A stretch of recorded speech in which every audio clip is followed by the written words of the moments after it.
Hi, hello friends, ನಮಸ್ಕಾರ. ಇಂದಿನ ವಿಡಿಯೋಗೆ ಎಲ್ಲರಿಗೂ ಕೂಡ ಸ್ವಾಗತ. ಮಾರ್ಕೆಟಲ್ಲಿ ನನಗೆ ತುಂಬ ತರಹದ ಪ್ರೋಟೀನ್ ಪೌಡರ್ಗಳು ಸಿಗ್ತವೆ.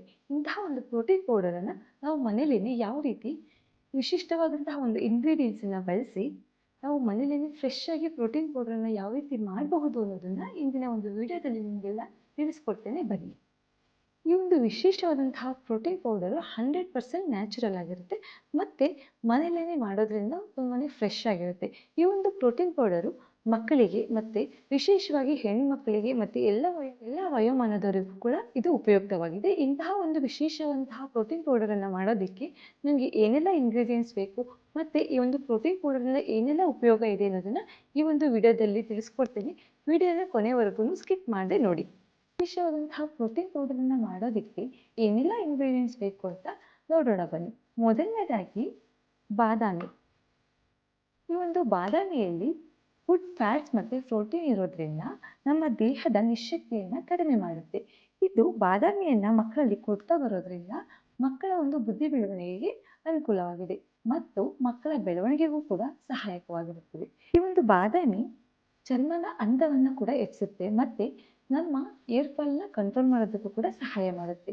ಇದನ್ನು ಬಳಸೋದ್ರಿಂದ ಹೃದಯದ ಆರೋಗ್ಯಕ್ಕೂ ಕೂಡ ತುಂಬಾ ಒಳ್ಳೆಯದು. ಒಣಚರ್ಮ ಇರೋರು ಬಾದಾಮಿಯನ್ನು ರೆಗ್ಯುಲರ್ ಆಗಿ ಬಳಸೋದ್ರಿಂದ ತುಂಬಾ ಅನುಕೂಲ ಆಗುತ್ತೆ. ಎರಡನೇದಾಗಿ ಗೋಡಂಬಿ. ಈ ಒಂದು ಗೋಡಂಬಿನ ಬಳಸೋದ್ರಿಂದ ಬೆಳವಣಿಗೆಗೆ ಮತ್ತು ಬುದ್ಧಿಶಕ್ತಿಯನ್ನು ಹೆಚ್ಚಿಸೋದಕ್ಕೆ ಸಹಾಯಕವಾಗಿರುತ್ತದೆ. ಓಟ್ಸ್ ಇಂದ ನಮಗೆ ಏನೆಲ್ಲ ಅನುಕೂಲ ಇದೆ ಅಂದರೆ, ಈ ಒಂದು ಓಟ್ಸ್ ಅನ್ನ ಹೋಲ್ ಗ್ರೈನ್ ಅಂತಲೂ ಕೂಡ ಕರೀತಾರೆ. ಇದನ್ನ ರೆಗ್ಯುಲರ್ ಆಗಿ ಬಳಸೋದ್ರಿಂದ ನಮ್ಮ ಡೈಜೆಸ್ಟಿವ್ ಪವರ್ ಇಂಪ್ರೂವ್ ಆಗುತ್ತೆ ಮತ್ತು ನಮ್ಮಲ್ಲಿ ಕೊಲೆಸ್ಟ್ರಾಲ್ ಕಡಿಮೆ ಆಗುತ್ತೆ ಮತ್ತು ನಮಗೆ ಇದನ್ನ ಬಳಸೋದ್ರಿಂದ ನಿಯಮಿತವಾಗಿ ಎನರ್ಜಿ ಕೂಡ ಇಂಪ್ರೂವ್ ಆಗುತ್ತೆ. ನಮ್ಮ ಚರ್ಮದ ಆರೋಗ್ಯಕ್ಕೆ ತುಂಬಾ ಒಳ್ಳೆಯದು. ನಂತರ ಸೂರ್ಯಕಾಂತಿ ಬೀಜದ ಉಪಯೋಗ ನೋಡೋಣ. ಒಂದು ಸೂರ್ಯಕಾಂತಿ ಬೀಜನ ನಾವು ಇದರಲ್ಲಿ ಬಳಸಿರೋದ್ರಿಂದ ಇದರಲ್ಲಿ ಹೇರಳವಾಗಿ ವಿಟಮಿನ್ B6 ಮತ್ತು ವಿಟಮಿನ್ ಇ ಹೇರಳವಾಗಿರುತ್ತೆ. ಇದನ್ನು ನಾವು ನಿಯಮಿತವಾಗಿ ಬಳಸೋದ್ರಿಂದ ಚರ್ಮದ ಕಾಂತಿ ಮತ್ತು ಮೆದುಳಿಗೆ ಶಕ್ತಿಯನ್ನು ನೀಡುತ್ತದೆ. ನಂತರ ಪಂಪ್ಕಿನ್ ಸೀಡ್ಸನ್ನು ಕನ್ನಡದಲ್ಲಿ ಕುಂಬಳಕಾಯಿ ಬೀಜ ಅಂತಲೂ ಕೂಡ ಕರೀತಾರೆ. ಈ ಒಂದು ಪಂಪ್ಕಿನ್ ಸೀಡ್ಸಲ್ಲಿ ಹೆಚ್ಚಿನ ಫೈಬರ್ ಇರೋದ್ರಿಂದ ನಮ್ಮ ಡೈಜೆಷನ್ಗೆ ತುಂಬಾ ಒಳ್ಳೆಯದು. ಇದರಲ್ಲಿ ನಿಯಮಿತವಾಗಿ ಬಳಸೋದ್ರಿಂದ ಇಮ್ಯುನಿಟಿ ಕೂಡ ಬೂಸ್ಟ್ ಆಗುತ್ತೆ. ವಿಟಮಿನ್ ಎ ಇರೋದ್ರಿಂದ ನಮ್ಮ ಕಣ್ಣುಗಳ ಆರೋಗ್ಯಕ್ಕೆ ತುಂಬಾ ಒಳ್ಳೆಯದು ಮತ್ತು ನಮ್ಮ ಕೂದಲಿನ ಒಂದು ಆರೋಗ್ಯಕ್ಕೂ ಕೂಡ ತುಂಬಾ ಒಳ್ಳೆಯದು. ನಂತರ ಶೇಂಗಾ ಬೀಜ ಅಥವಾ ಇದನ್ನ ಕಡಲೆ ಬೀಜ ಅಂತ ಕೂಡ ಕರೀತಾರೆ. ಇದರಲ್ಲಿ ಒಂದು ಕಡಲೆ ಬೀಜದಲ್ಲಿ ಹೆಚ್ಚಿನದಾಗಿ ಪ್ರೋಟೀನ್ ಇರೋದ್ರಿಂದ ನಮ್ಮ ಸ್ನಾಯುಗಳ ಬಲವರ್ಧನೆಗೂ ಕೂಡ ತುಂಬಾ ಒಳ್ಳೆಯದು ಮತ್ತು ನಮ್ಮ ಚರ್ಮಕ್ಕೆ ಕಾಂತಿಯನ್ನು ಕೂಡ ನೀಡುತ್ತೆ. ಸ್ವಲ್ಪ ಒಣಶುಂಠಿ ಏಲಕ್ಕಿಯನ್ನು ನಾವು ಬಳಸೋದ್ರಿಂದ ನಮ್ಮ ಒಂದು ಪ್ರೋಟೀನ್ ಪೌಡರ್ಗೆ ತುಂಬಾ ಒಳ್ಳೆ ಫ್ರಾಗ್ರೆನ್ಸನ್ನು ನೀಡುತ್ತೆ. ಈ ಒಣಶುಂಠಿ ಈ ಒಂದು ಪ್ರೋಟೀನ್ ಪೌಡರ್ನ ಚೆನ್ನಾಗಿ ಜೀರ್ಣ ಆಗೋದಕ್ಕೆ ಹೆಲ್ಪ್ ಮಾಡುತ್ತೆ. ಈ ಒಂದು ಪ್ರೋಟೀನ್ ಪೌಡರ್ ಮಾಡೋದಕ್ಕೆ ನಾನು ಇನ್ನೊಂದು ವಿಶೇಷವಾದಂತಹ ಇಂಗ್ರೀಡಿಯೆಂಟ್ಸನ್ನು ಬಳಸ್ತೇನೆ. ಆ ಒಂದು ವಿಶೇಷವಾದ ಇಂಗ್ರೀಡಿಯೆಂಟ್ಸು ಯಾವುದು ಮತ್ತು ಅದರ ಉಪಯೋಗಗಳೇನು ಅನ್ನೋದನ್ನು ನಾನೊಂದು ಪ್ರೋಟೀನ್ ಪೌಡರ್ ಮಾಡಬೇಕಾದ್ರೆ ನಿಮಗೆ ತಿಳಿಸ್ಕೊಡ್ತೇನೆ. ಈ ಒಂದು ವಿಶೇಷವಾದಂತಹ ಮತ್ತು ವಿಶಿಷ್ಟವಾದಂತಹ ಪ್ರೋಟೀನ್ ಪೌಡರನ್ನು ಯಾವ ರೀತಿ ಮಾಡಬೇಕು ಅನ್ನೋದನ್ನ ಹೇಳ್ಕೊಡ್ತೇನೆ, ಬನ್ನಿ. ಸ್ಟವ್ ಆನ್ ಮಾಡ್ಕೊಳ್ಳೋಣ.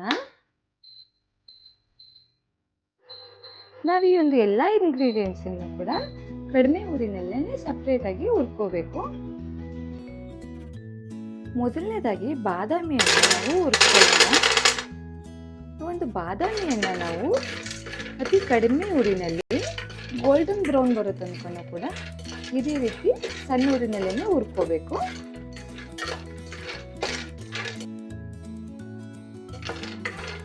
ನೋಡಿ, ಈ ರೀತಿ ಗೋಲ್ಡನ್ ಬ್ರೌನ್ ಬಂದಮೇಲೆ ಈ ಒಂದು ಬಾದಾಮಿ ಹದವಾಗಿ ಹುರಿದಿದೆ ಅಂತ ಅರ್ಥ. ಇದನ್ನು ತುಂಬ ಹೊತ್ತು ಹುರಿಯಲ್ಲಿ ಇಟ್ಕೋಬಾರ್ದು. ಈ ಒಂದು ಸೀರಸಿ ಇದ್ರೆ ಇದರಲ್ಲಿರ್ತಕ್ಕಂತಹ ಅಂಶ ಎಲ್ಲ ಹಾಳಾಗುತ್ತೆ. ನಂತರ ಅದೇ ರೀತಿ ಗೋಡಂಬಿ ಕೂಡ ಹಾಕೊಳ್ಳೋಣ. ಇದನ್ನು ಕೂಡ ಅಷ್ಟೇ ನಿಧಾನ ಉರಿಯಲ್ಲೇ ಹುರಿಬೇಕು. ಇದು ಕೂಡ ಗೋಲ್ಡನ್ ಬ್ರೌನ್ ಆಗೋವರೆಗೂ ಕೂಡ ಇದೇ ರೀತಿ ಹುರಿಕೊಳ್ಳೋಣ. ಈ ರೀತಿ ನಾವು ಇಂಗ್ರೀಡಿಯೆಂಟ್ಸ್ನ ಹುರಿಬೇಕಾದ್ರೆ ಯಾವುದೇ ರೀತಿಯಾದಂತಹ ಆಯಿಲ್ ಕೂಡ ಮತ್ತೆ ತುಪ್ಪ ಇದನ್ನ ಯಾವುದನ್ನು ಕೂಡ ಯೂಸ್ ಮಾಡಬಾರ್ದು. ಈ ಥರ ಡ್ರೈ ರೋಸ್ಟ್ ಮಾಡುತ್ತೆ ತುಂಬ ದಿನ ಪೌಡರು ಇಟ್ಕೋಬಹುದು. ಈಗ ಈ ಗೋಡಂಬಿ ಕಂಪ್ಲೀಟಾಗಿ ಹುರಿದಾಗಿದೆ. ಇದನ್ನು ನಾವು ಪಾತ್ರೆಗೆ ಹಾಕೊಳ್ಳೋಣ.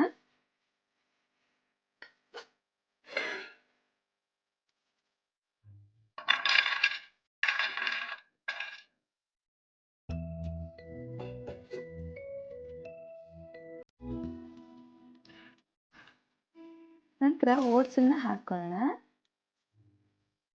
ಈ ಓಟ್ಸನ್ನ ನಾವು ನಿಧಾನ ಊರಿನಲ್ಲೇ ಹುರಿಬೇಕು, ಇಲ್ಲಾಂದ್ರೆ ಇದು ಬೇಗನೆ ಸೀದ್ಬಿಡುತ್ತೆ. ಈ ಓಟ್ಸ್ ಯಾವಾಗ ಆಗಿದೆ ಅನ್ನೋದು ಗೊತ್ತಾಗುತ್ತೆ ಅಂದರೆ ನಮಗೆ ಇದ್ರೊಂದು ಫ್ರಾಗ್ರೆನ್ಸ್ ತುಂಬಾ ಚೆನ್ನಾಗಿ ಬರುತ್ತೆ ಮತ್ತು ಗೋಲ್ಡನ್ ಬ್ರೌನ್ ಆಗುತ್ತೆ. ಅವಾಗ ನಮಗೆ ಈ ಓಟ್ಸ್ ಆಗಿದೆ ಅಂತ ಗೊತ್ತಾಗುತ್ತೆ. ಈಗ ನಾವು ಪಾತ್ರೆಗೆ ಸೂರ್ಯಕಾಂತಿ ಬೀಜ ಮತ್ತು ಪಂಪ್ಕಿನ್ ಸೀಡ್ಸ್ ಅಂದರೆ ಕುಂಬಳಕಾಯಿ ಬೀಜ ಎರಡನ್ನೂ ಕೂಡ ಒಂದೇ ಸಲ ಹಾಕ್ಕೊಂಡು ನಾವು ಪಾತ್ರೆಗೆ ಹಾಕೊಂಡಿರ್ತಕ್ಕಂತಹ ಕುಂಬಳಕಾಯಿ ಬೀಜ ಮತ್ತು ಸೂರ್ಯಕಾಂತಿ ಬೀಜ ಎರಡನ್ನೂ ಕೂಡ ಹದವಾಗಿ ಹುರಿಯೋಣ ಬನ್ನಿ.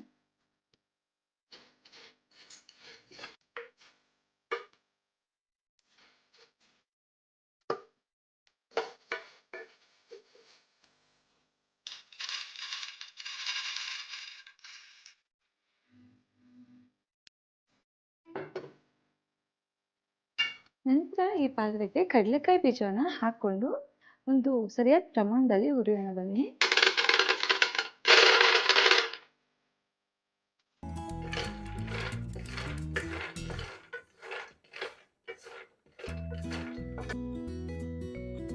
ಈಗ ನೋಡಿ ಫ್ರೆಂಡ್ಸ್, ಇದು ಕಡಲೆಕಾಯಿ ಬೀಜ ಸರಿಯಾದ ಪ್ರಮಾಣದಲ್ಲಿ ಹುರಿದಾಗಿದೆ. ಈಗ ಇದನ್ನ ಸಿಪ್ಪೆ ಕೂಡ ಎಲ್ಲ ಬಿಡ್ತಾ ಇದೆ. ಈ ಒಂದು ಕಡಲೆಕಾಯಿ ಬೀಜವನ್ನ ಒಂದು ಸಪ್ರೇಟ್ ಪಾತ್ರೆಯಲ್ಲಿ ತಗೊಂಡು ಈ ಒಂದು ಸಿಪ್ಪೆ ಎಲ್ಲ ತೆಗೆದು ನಂತರ ನಾವು ಪ್ರೋಟೀನ್ ಪೌಡರ್ಗೆ ಬಳಸೋಣ.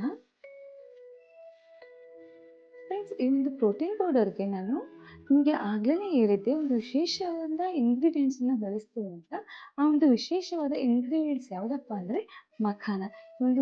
ಫ್ರೆಂಡ್ಸ್, ಈ ಒಂದು ಮಖಾನ ಅಂದರೆ ತಾವರೆ ಬೀಜವನ್ನು ಹುರಿದು ಹವಳು ಮಾಡಿದಾಗ ಬರ್ತಕ್ಕಂಥದ್ದನ್ನು ಮಖಾನ ಅಂತ ಕರೀತಾರೆ, ಅಥವಾ ತಾವರೆ ಬೀಜ ಅಂತಲೂ ಕೂಡ ಇದನ್ನು ಕರೀತಾರೆ.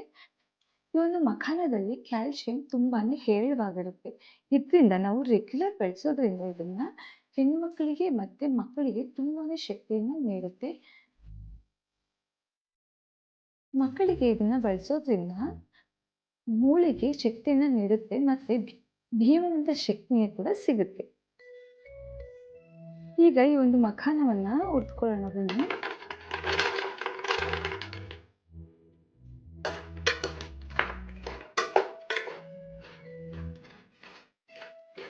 ಈಗ ಈ ಒಂದು ಮಖಾನ ಆಗಿದೆ, ಇದನ್ನ ಒಂದು ಬೌಲ್ಗೆ ಹಾಕೊಳ್ಳೋಣ.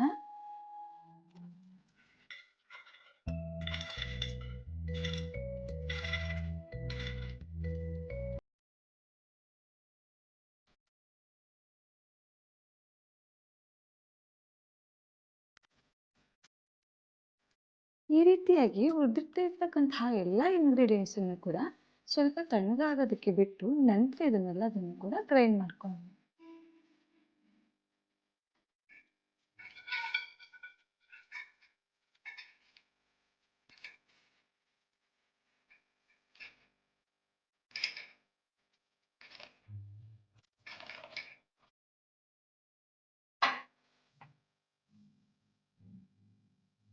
ಇದಕ್ಕೆ ನಾವು ತಗೊಂಡಿರ್ತಕ್ಕಂತಹ ಏಲಕ್ಕಿ ಮತ್ತೆ ಒಣಶುಂಠಿಯನ್ನು ಕೂಡ ಹಾಕೊಳ್ಳೋಣ.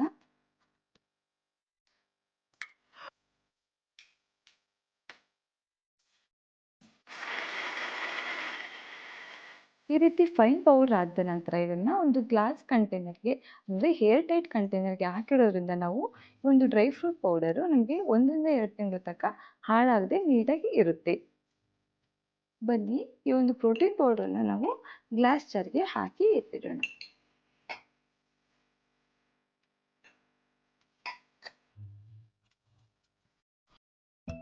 ಈ ರೀತಿ ಒಂದು ಗ್ಲಾಸ್ ಹಾಲನ್ನು ಕಾಯಿಸ್ಕೊಂಡು ಅದಕ್ಕೆ ರುಚಿಗೆ ತಕ್ಕಷ್ಟು ಬೆಲ್ಲ ಮತ್ತು 1 ಸ್ಪೂನ್ ನಾವು ಮಾಡಿರ್ತಕ್ಕಂತಹ ಪ್ರೋಟೀನ್ ಪೌಡರನ್ನು ಹಾಕಿ ಪ್ರತಿದಿನ ರಾತ್ರಿ ಹೊತ್ತು ಕುಡಿಯೋದ್ರಿಂದ ನಮ್ಮ ದೇಹಕ್ಕೆ ಅನೇಕ ರೀತಿಯ ಲಾಭಗಳಿದೆ. ಶುಗರ್ ಸಮಸ್ಯೆ ಇರ್ತಕ್ಕಂಥವರು ಬೆಲ್ಲವನ್ನು ಸ್ಕಿಪ್ ಮಾಡಿ. ಹೇಗಿತ್ತು ಫ್ರೆಂಡ್ಸ್ ಈ ಒಂದು ಪ್ರೋಟೀನ್ ಪೌಡರ್ ಮಾಡಿರ್ತಕ್ಕಂತಹ ವಿಧಾನ? ಈ ಒಂದು ವಿಧಾನ ನಿಮಗೇನಾದರೂ ಇಷ್ಟ ಆದರೆ ನೀವು ಕೂಡ ಇದೇ ರೀತಿ ಪ್ರೋಟೀನ್ ಪೌಡರನ್ನು ನಿಮ್ಮ ಮನೆಯಲ್ಲೇ ಮಾಡಿ ಮತ್ತು ಇದರ ಒಂದು ಬೆನಿಫಿಟ್ಸನ್ನು ಎಲ್ಲರೂ ಕೂಡ ಪಡ್ಕೊಳ್ಳಿ. ಈ ಒಂದು ಪ್ರೋಟೀನ್ ಪೌಡ್ರ್ ವಿಡಿಯೋ ನಿಮಗೇನಾದರೂ ಇಷ್ಟ ಆಗಿದ್ರೆ ಪ್ಲೀಸ್ ನಮ್ಮ ಚಾನಲನ್ನು ಸಬ್ಸ್ಕ್ರೈಬ್ ಮಾಡಿ, ಲೈಕ್ ಮಾಡಿ ಆ್ಯಂಡ್ ನಿಮ್ಮ ಫ್ರೆಂಡ್ಸ್ ಆ್ಯಂಡ್ ಫ್ಯಾಮಿಲೀಸ್ಗೂ ಕೂಡ ಶೇರ್ ಮಾಡಿ. ಮುಂದಿನ ವಿಡಿಯೋದಲ್ಲಿ ಮತ್ತಷ್ಟು ಉಪಯುಕ್ತ ಮಾಹಿತಿಯೊಂದಿಗೆ ಸಿಗೋಣ. ಧನ್ಯವಾದಗಳು.